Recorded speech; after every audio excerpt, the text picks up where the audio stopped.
Good morning, good morning, good morning, y'all. Listen, this is the day that the Lord has made, and we shall rejoice and be glad in it.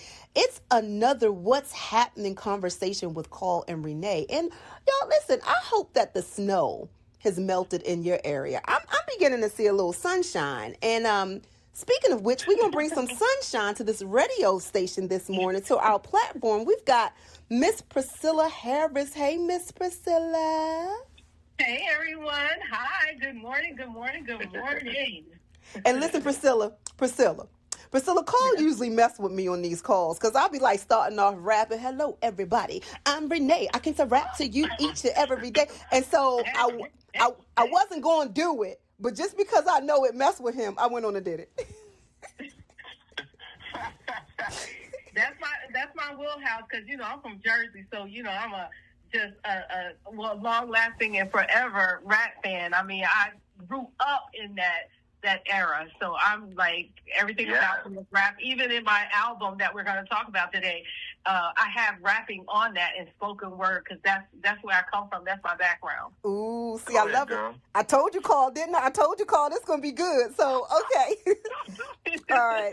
Well, let me say a little bit about Miss Priscilla Harris. Let me get my radio voice. Priscilla Harris is a U.S. Army veteran, self-love coach, author, speaker, and founder of Harris Consulting Services, LLC, a veteran-owned small business specializing in strategic facilitation, executive coaching, and professional development. With over 20 years of experience in leadership development, training, and consulting, Priscilla is known for helping individuals and organizations build confidence, clarity, and purpose. Now, beyond her corporate and consulting work, Priscilla is also a children's book series author, CMOS foodie, and the creative force behind Manifest Me music and the Speak Life affirmation music. Her life's mission is to promote the fulfillment of living a self-love lifestyle in young people and to celebrate their uniqueness in the face of modern challenges like societal pressures, social media, and constant negativity. Through her books, song, self-love and coaching, and healthy eating teaching, Priscilla champions and supports parents, educators, and community leaders who are shaping the next generation. She believes that when children learn to love who they are and care for their minds and bodies, they grow into powerful, purpose-driven adults. Baby! So, with all of that impact, let me share something with you from just that, right? It's funny that you end it with when you believe that children learn to love who they are, because I'm going to tell you, people always talk about these narcissist men and women as adults. Do you know that it started off with children? Right. Hello. Mm-hmm. Hello. The impact has to be early. So, Miss Ma'am, what led you anyway to all of this? Like, a lot of times personal experiences bring us to the place where whatever we've experienced, we don't want somebody else to experience. Is that a part of how you got to all of this? Like your eating, your coaching, was this something that was personal first? Absolutely. I grew up the middle child of 9, and I'm going to age myself here. If you know anything about the Brady Bunch. Yes. So Marsha. Well, I was Jan. I was the middle child that really didn't have a voice. Okay. And so I lived a lot of my life depending on what people told me I was. Wow. Like, you're so smart. I'm like, oh, okay. Am I? Oh, you know how beautiful you are? I'm like, oh, okay. Because I just, with 4 siblings older than me and then 4 siblings below me, the ones that were older than me, they were the ones that my parents paid attention to because they were getting older and they were going through their transitioning into adulthood, teenager, and then you got the babies, the 4 below me, they had to be pampered because they're babies. So I kind of felt like I didn't have a voice, and I was just like floating through life, just waiting for someone to tell me who I was.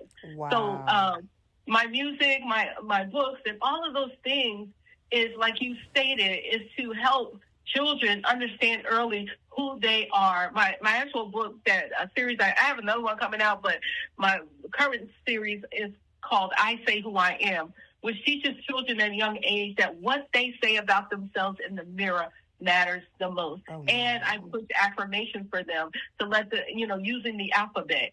I use the alphabet from A to Z for them to say affirmations in the mirror to themselves and to their parents so that it can become a habit. It's just instant in them. Positive affirmations about who they are. So if a bully in school is calling you dumb or stupid, you can look at him like, I don't even care what you talk because I know who I am and I say who I am. So yeah, it's therapeutic and it was healing. So in me doing these music and the songs, it was a healing mechanism for me. Carl, let me ask you something as we're doing this, right? Because I know that as a female, that's something. Now, first of all, affirmations is genderless, right? Both genders should really hone in on the affirmations. But I know that being a female, we go through a lot of being torn down when it comes to the affirmations. Carl, is that also like with males as well? I mean, because boys need this too. Don't get it wrong. Like it's we said children, but is that something that's really heavy with males growing up as well? Well, yeah. I mean, you have to understand that we live in a society where nowadays that when you say you're sorry, it's deemed to be as looked upon or looked down on. When in life, sometimes you have to be able to look at yourself and even in a maybe not so pleasant place or in an ugly space and look at yourself and say, you know what, I didn't reach the mark today, or I didn't achieve this. And I believe that you can't push so much of being always 100 all the time because no one's 100 on 100 all the time. You know what I mean? Mm-hmm. And being able to balance those two, being able to cultivate, nurture, and invest in that in a way that kids understand balance and understand that, what you pour into yourself is what comes out. You know what I mean? That's Absolutely. Why the whole bullying thing was such a big thing, but it's always been. You know what I mean? It's just not as prevalent as it is. Yeah. And Priscilla, you people said have a platform. You said something really impactful because I teach social emotional skills, a whole curriculum in homeschool programs. And what I found interesting with what you just said, Priscilla, too, is when I asked them to hold a mirror in front of themselves, this was middle school age, they were unable to hold a mirror to themselves and say something positive, right? And then to layer that, once we started going into it more, what I realized, because this is what you were saying, Carl, what I realized was after we started holding the mirror to themselves, and this is, I'm not picking on him, but this one little boy who is like really doing a great job in Georgia with being a quarterback, and they're watching him and they're looking at him for, all of these scholarships and stuff like that, even at this age. But holding a mirror to himself, he was unable to give anything positive about himself as to who he was, but he was able to explain what he did. Right? He was like, I'm a good quarterback. I run real fast. And I'm like, okay, nope. Those are things that you do. Affirmations is who you are. And I don't think people get that, Priscilla. They don't understand that.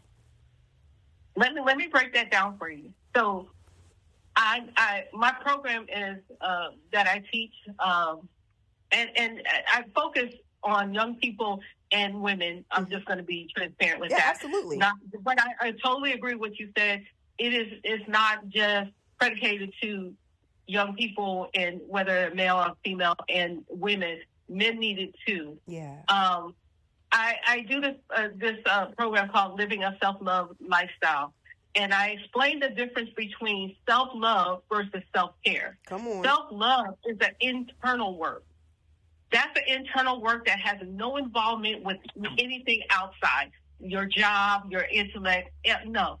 This is you understanding that self-love for yourself is a commandment of God. Mm-hmm. He said first, love God with all your heart, your might, your soul, your strength. Love him and love your neighbor as you love yourself. Come on now.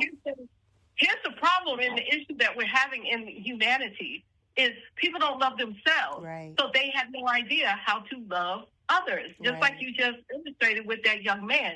We equate our self-love in what we do, and it has nothing to do with what we do. Now, self-care, that's external. That's the stuff that you do. I'm good at your gifts, your talents, your skill sets, what you do, how you move. Those are self-care things. Now, we have been lied to in this society and told that loving yourself is selfish. That's a lie. Loving yourself, according to God, is sacred. Yep. Because when you love you, you love the one who created you. When you honor you, you honor the one who created. When you pour back into you, that pouring back into you allows you to do that second commandment, which is to love your neighbor as yourself, because that spills over into others. So, Carl, strike up the keyboard, get on the drums, because I'm about to give a sermonic selection, and pass the collection plate, because that was a preached word. Okay, because that's real, and that's how, like you said, and Priscilla, that's the crazy thing. You're absolutely right. And when I have people in my therapeutic sessions, when I do the impartation strategy sessions with people, and we talk about that, and we talk about, because I focus on trauma and relationships, because everything relates. And if you've had some trauma in how you relate to anyone or anywhere, we've got to deal with that. But the first thing is, like you said, going to self. I tell people all the time, and people may think that I'm nuts, right? But I always be like, people can't hurt me. What do you mean? No, people can trigger hurt in me, but people can't hurt me. I don't give people that power over me to do that. I have to go within myself. What did that trigger in me that caused me to feel this way, think this way, or believe this way? It all starts with me. And when we start doing that and take the self-assessments, a self-accountability, and like you said, understanding self-love versus and or with self-care, we show up better. We show up no longer as a representation of something, but we show up as our authentic self, which means we're going to probably bring 99% of the time, we're going to bring authentic people around us because we're showing up as authentic. The 1% that come around us that's not authentic is either going to get on board or roll out. That's true. Facts. #facts.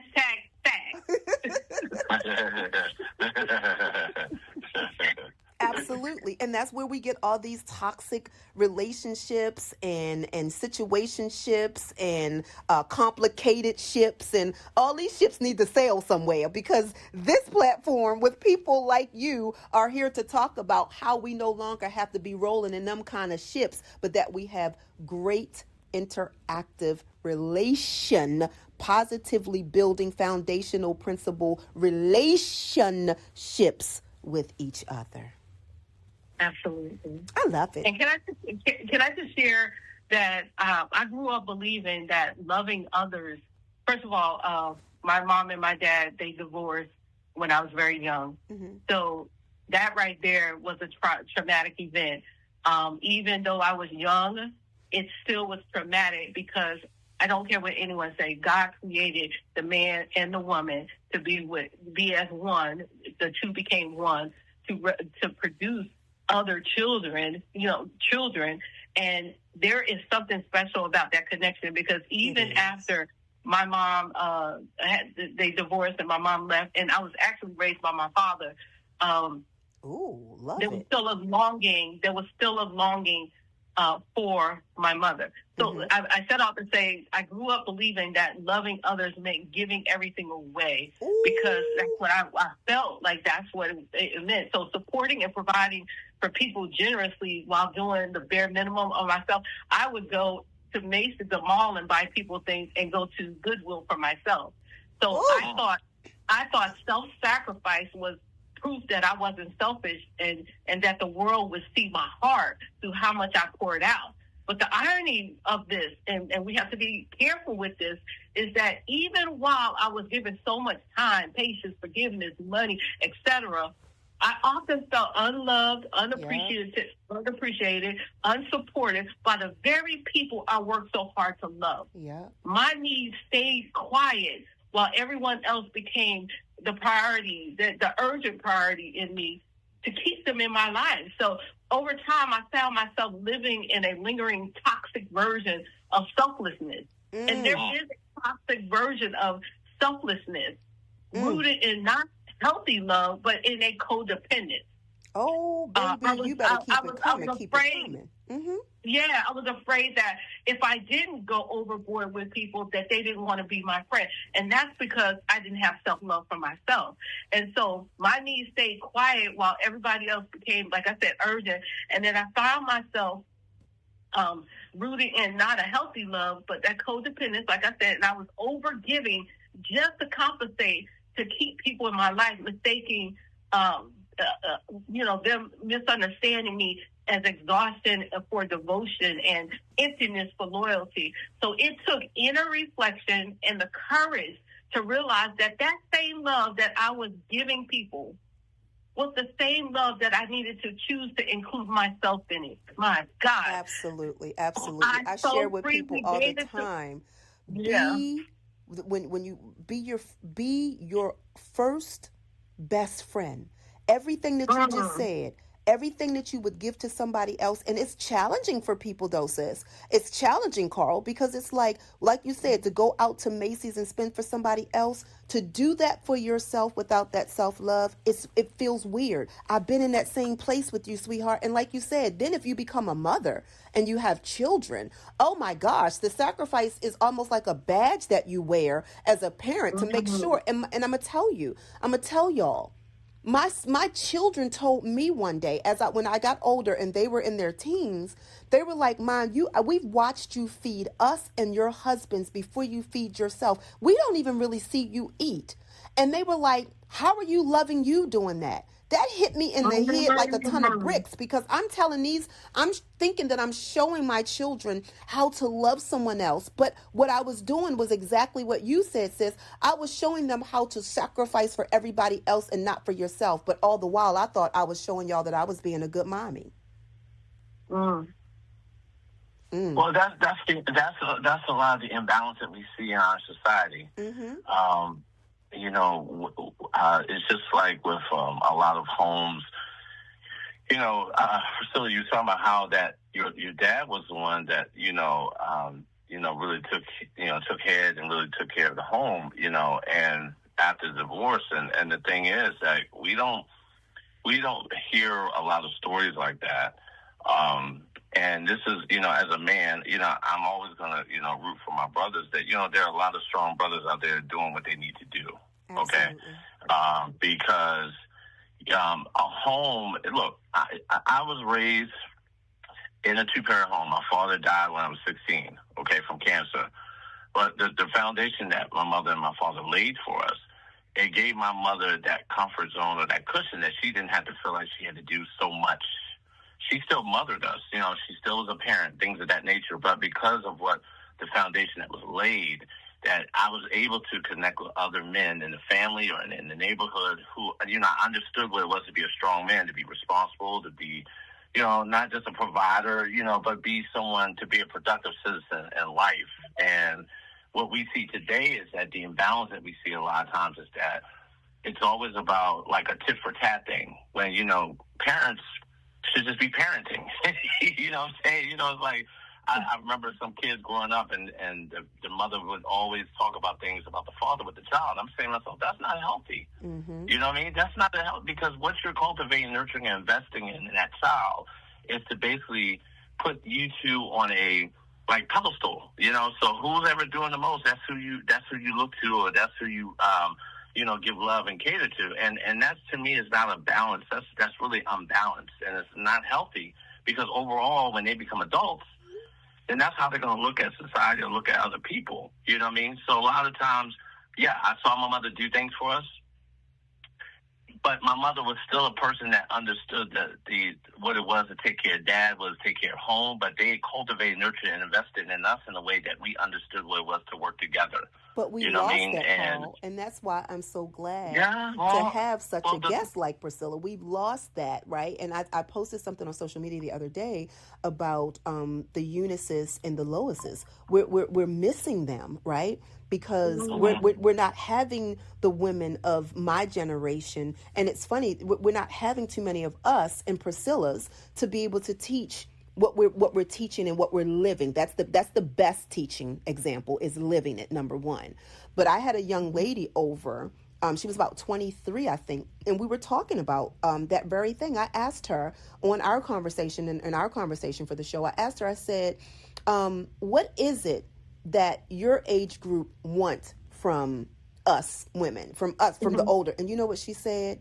To teach us. I said, wait a minute, baby. I need you to say that louder for the people in the back. She said, for y'all to teach us. She said, because what we're seeing is that some of the ones that the way they're living, we don't want to be that, but we really want to be taught. Teach us self-love, teach us self-care, teach us how to be young women. And I said, girl, you don't know what you just said, right? Because it's so much out here giving us the thought process, or giving us the belief that the younger folk don't want to hear from us. No, they do want to hear from us. We've got to step up and do things like this and go out in the community and be a light to let people know that we are still shining and we do want to pour in. Because like you said, Carl, your mom was kind of like, in her day, she did her thing. That's what they did. But then that type of woman became obsolete. And so we got to bring it back with stuff like this, or with conversations like this. Absolutely. But also too, I'm just want to say this, just to add on real quick, because of what they did, how they nurtured and cultivated and invested in us. Now that my mother's in her older years, it's not, we're not like kind of walking in the blind, walking in the dark about how to take care of her. You know what I mean? How to look after her, how to make sure that her needs and things are being met. Because she showed us that through her actions, but it was never a thing that it was like a selfish thing. You know what I mean? So for her to live out her latter years, in a positive way, was because of the nurturing that she and Dad gave us. You know what I mean? And we saw that across the board, every household, and grandma's house, in the community itself. And like you said, so the point that I'm making is that now these young folks, just like little kids, they want to be taught. They want to be led and guided. You know what I mean? Some of the stuff that's leading and guiding them is very toxic, but the reality is that we have to do our part to pour back into them, because that's what they desire. They're not ignorant to what's going on, or are naive, because they're like, man, what's going on? So it's important that you, Priscilla, myself, other folks that see the need to what it is to teach, what it is to love, what it is to build yourself and know what it is to stand on your own 2 feet. That's the type of things that need to become very consistent and more normal. That's what we need to normalize. And it's biblical too. It's biblical too, because the Bible talks in Titus about older women are to teach the younger women, as well as the older men are to teach the older men. The younger men, and then husbands and children. You're supposed to come together, and in each household there should be someone guiding people, leading them. Children more so, and I think all of us know that. Carl, you and Renee know that. Yes, we can verbally, sit down with them and teach them things for them to learn, but they also follow our actions. Yes, that's the biggest teacher. They also want to see what we're saying out of our mouth, that we're doing it as well. Yeah, that's the biggest teacher. Beyond what we say, because we can say whatever we want to say, but people are watching our actions. That's really the lesson that's being taught. No matter what we say out of our mouths is really what we're doing. So that in itself is more powerful than anything. And speaking of which, because we're going to go over here, because we got to talk about the music. Let's talk about that. Yes, let's talk about it. Talk about it. So I forgot, Priscilla, you don't know, my guests know, I break out in song. Talk about it. Okay, so. I love it. So okay. So we understand that you're walking what you're talking, you're teaching what you're walking, and you're putting out there, but you're also putting it out there through your music. Now, Carl is he's a drummer, and I'm sure that I know that he's more than that in music, but that's how I met him and connected from the beginning. I'll always be like, give the drummer some, right? And then here as a vocalist, and Carl is also a writer, right? So you just don't even know Priscilla, because Priscilla writes as well. So all of this and what we talked about, our actions, let's talk about how we are putting this self-love, how we are helping people to understand self-care, how we are giving music that is impactful and inspiring for people to become better, you know, and no diss, but I'm just all about positive music. Like you said, Priscilla, we came from that time where rap had a different meaning. It had different lyrics. It was talking about empowerment. Yeah, you had some that was, you know, throwing some stuff, because I like that stuff too, but that's back in the day. We not talk about that, okay? But I'm talking about when rap first came out, and we like, you know, fight the powers, and you know what I'm saying? And I'm a lady, and so talk to us about, you know, how that also was like an influence in the music that you're putting out as well. And you know, we got to run it on the station anyway, girl, because I'm loving what I was hearing when I first met you, and then what you let me hear. I'm like, oh, yeah. We've got to spin that on the platform. So talk to us about it. Absolutely. So I'm so glad that we started this conversation about living a self-love lifestyle, because I did put out a single called Living a Self-Love Lifestyle. I recommend everyone go and listen to that single. That single is just, when I tell you that I have had ex-boyfriends or just grown men cry and tell me, you are healing people through that song. Wow. Because when I tell you that it ties in the fact that self-love is not selfish, it's sacred. God called us good before we even began. Yes. And you know, we're not chasing love, we're remembering it. Ooh. So the words are just so healing to your soul. That's one. But the album, His Wealth Wants Me, I really want to dive into that, because it is based on affirmations. All my life I've always written affirmations. There are times in my life that I have been depressed, just felt hopeless, but this is why the word is so relevant, and you have to read your word of God to know what God says. Yes. Because even in those times when I was feeling my lowest, the word of God would pour out of my soul. Yes. I remember one time I was so depressed, and I just laid in bed for like 3 or 4 days. And I remember coming downstairs of my house to go get some water, and in the midst of that kitchen, the word of God whispered in my soul, "The joy of the Lord is your strength." And I began to speak that, and I began to just declare it, and that turned my life around. You know, got me out of that moment.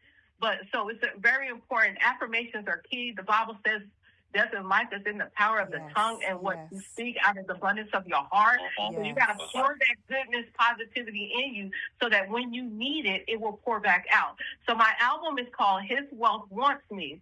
Now, here's the thing I want to explain about the wealth, because I know for a fact, most people, when I say His Wealth Wants Me, they automatically focus on the wealth, meaning money. Material, and that's not really what I'm talking about. Right. First of all, they don't even, they go past the fact that it says his. Well, who is this his? You know? So, of course, I'm talking about God. His wealth wants me, and wealth is not just money. And I want to talk about that for a second, if you allow me. Absolutely. Money, let's talk about money versus wealth. First of all, money is a tool, where wealth is a mindset and legacy. Mm-hmm. Come on now. I love it. Wait a minute. Choir sing. Go ahead. Money fills a wallet. Wealth fills a purpose. Ooh. Wait, no. Say that one more time. Not for the people in the back, the people outside. Say that one more again. Money fills a wallet. Wealth fills a purpose. Called it hit. No, that's something to absorb. That's really, you got to absorb that one. Yes. Yeah. Mm-hmm. Yes. Okay, I got 3 more. Okay, money is temporary. Wealth is enduring.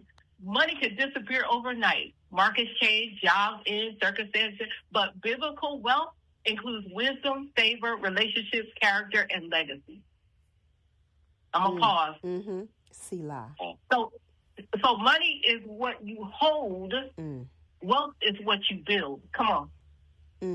That's right. That's right. Absolutely. Right. Absolutely. Let me give you point. I got 4 points. Let me give you point 3. See, I told you she had a sermon. She got a 4-point sermon. Come on. Money focuses on possessions. Wealth focuses on stewardship. Money says, what can I get? Wealth says, what am I called to manage and multiply? Y'all ready for the last one? I don't know. Wait a minute. Hold on, y'all. Wait, pause. Okay. Point 4, money measures success by accumulation. How much I got, cars, houses, all that stuff. Wealth measures success by impact. Mm-hmm. Yeah, and I would say that. That's definitely something that's. I mean, all of them make sense, but that one I think is probably the most impactful one because it's a mindset either way, right? Wealthy people don't think about money. They don't think about money. They think about the influence that they have on what they have. You know what I mean? Mm-hmm. So, unfortunately, like the young folks do now, they're looking at the importance of wanting to be a millionaire at 25. Mm-hmm. But the reality is, what have you learned in life? What have you embraced in life? What are you going through in life for you to be able to sustain that at 45? Mm-hmm. Mm-hmm. Yeah. Because wealth is built over time, over relationships, over other things in life. Money comes and goes. I've seen millionaires lose money. I've seen millionaires being in the business, being in the music business. I've seen millionaires who don't have nothing now because they didn't understand the mindset of what it was to be wealthy. But listen, Priscilla just broke it down in a way that, listen, honestly, if you have ears to hear what thus saith the Lord, that was just broken down in 4 points that, like, you know, what was those books back then when you was like workbooks for dummies or whatever? This was broken down. So if you really can listen or you can hear, that wasn't real over your head. It was impactful and profound with just simplicity of words. That should hit the heart of an individual to understand the difference between being rich or wealth and being being rich and wealthy, right? Those two things was just explained for a man. And when I say man, I'm saying it as an overall gender, that's man and woman, to search the heart, to see really, honestly, the person with 2 pennies to put together is more wealthier than the person that has a million and billion dollar bank account and is void of self, void of understanding what to do and how to do with what that is according to the kingdom and purpose. I thought I was smart, but she just really made me feel, I mean, not in a bad way, it just made me really realize that I need to go back and reevaluate some stuff. Yeah. As we all should. You know, listen, I say anything that's not growing is dead. If you're in a position that you can no longer be poured into, to be built upon within yourself and how to become better, then honestly, you are like a walking zombie. You are lifeless. Honestly, you're a void of, and I say this all the time when people go, yeah, you know, I'm woke. Nope, you might be sleepwalking. I need you to be aware. I don't need people to be woke. I need you to be aware. We are in the kingdom saints are in the kingdom, not just to change circumstances, but to change lives. Yes. And if we don't get that, we are ambassadors for Christ. Christ did not come, die on that cross, to die for our sins for just money. Something that's temporary. One thing that hits me, one of my favorite scriptures, y'all, is John 10:10. First of all, when you break it down, I came that you may have life, right? So wait, so when we got to stop for a minute, who came? What was going on? Wait, somebody came that I could have life. And then he said, listen, and that you have it in abundance.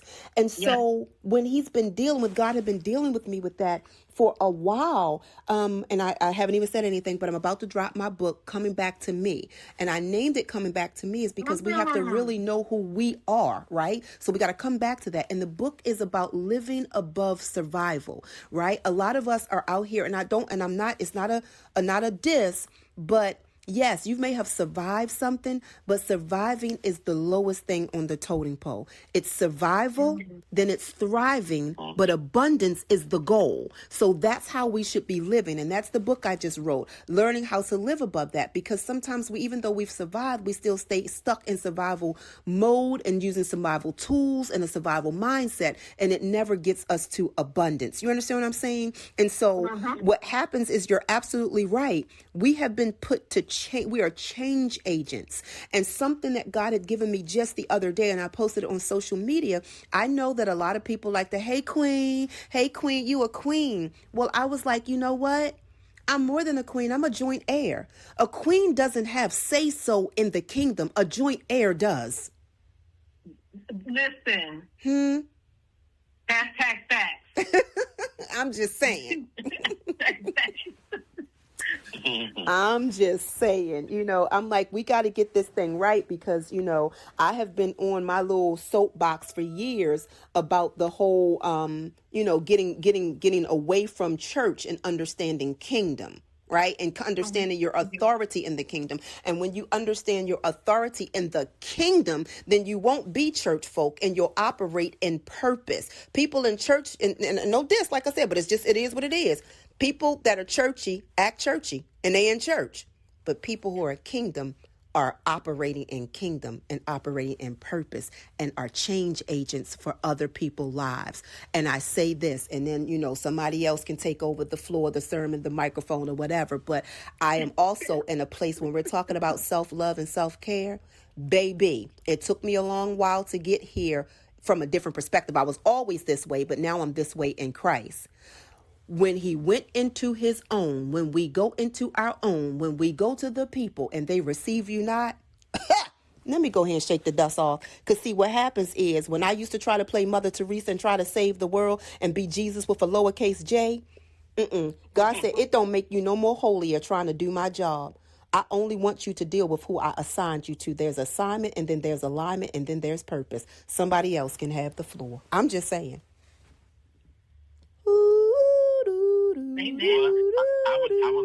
I'd just like to say to you, Priscilla, I think it's an awesome thing of how God has used you to help individuals and organizations build confidence, clarity, and purpose, because I think those are three words that we should have in our vocabulary every day, because we should want to accomplish our purpose, right? And then also have clarity, understanding why God, the purpose for what we're doing, right? And then have the confidence in doing it. I know for me, being a musician, a lot of times because we're always fighting with, or the challenge of seeing other good musicians, I travel around the country, you see great musicians everywhere. And I've learned that it's been a confidence builder. It's never been a thing of, oh, God, man, I'm not as good as them. Well, it's not about being better than someone. God has given you purpose for your gift, like he's given us, all of us that are sitting on this show today, a purpose. And it's important that we have clarity and understanding our purpose. So what? The confidence of being able to achieve, to pursue it, and actively work it every day to do what we need to. You know what I mean? And that's something I've learned, to really, what it is to really walk in that, because these are things that I think a lot of our young kids don't even understand, as far as confidence, clarity, and purpose, because especially with social media. I remember it was just, we would go to school back in the day, you just see somebody with new shoes and whatever cases. But look at what these kids are being bombarded with. The content, the information that's being bombarded. I can imagine the confidence level of some of these kids is very low, because if they come home and that's not what they're living, how they're living, and they see the struggles that their parents are going through or whatever the case is, or even themselves may not look like a certain, type or whatever the case is, that could be something that really has an impact on their confidence, and well, then even the wording, Carl, even the wording, when you were talking about social media, though, notice what people who are making all this money and putting all these products out and things of that nature, what are they called? Influencers. So we are being influenced, right? And so if we're going to be influenced, that's like you said, Carl, what you were saying with bringing the confidence and stuff. We have to show that you can be confident and you can influence through your lifestyle in Christ without product, without, changing body, without, what I'm saying, like with like you said, Priscilla, what we're doing now with music, the influence. We have to continue to infiltrate what influence looks like. You understand what I'm saying? Because you're right. We're not in competition, but I'm going to use that word. We're in competition with the world. And it's always been that way. So when we show up in our, in our walk and on social media and in our music, we don't have to push the agenda like many other agendas are forced on us. All we have to do is show up. Anywhere light shows up, it actually overtakes darkness and it brings illumination. So whatever is not right is going to be exposed anyway. We don't have to push. We just have to be. I have a question for you, Priscilla. If I want to know, how important do you feel it is for kids or adults, anyone, to understand understanding the completion of their assignment before they move to the next level in life? How important do you feel that's in a lot what you do through through your music as well as through your books? Understanding being at one, having a piece about accomplishing being at one, then moving to 2 and 3 and so on and so on. I think a lot of times in life there's a lot of because of what we see, like you were saying, Renee, about influencers. We so want to jump to certain levels or certain places in life before we accomplish the assignment that we have, that we're working on, right then and there. You know what I mean? So how important do you feel it is for people to have a peace of mind of understanding, like, hey, you got to accomplish this part before you can achieve that part? First of all, that's a great question because of how the world is now, we're inundated with all types of things at once. Mm-hmm. Society now takes multitasking to a 1,000%. Wait, you know what? I'm sorry. That is an amazing question, but we're going to go to break and come back and pick up right there.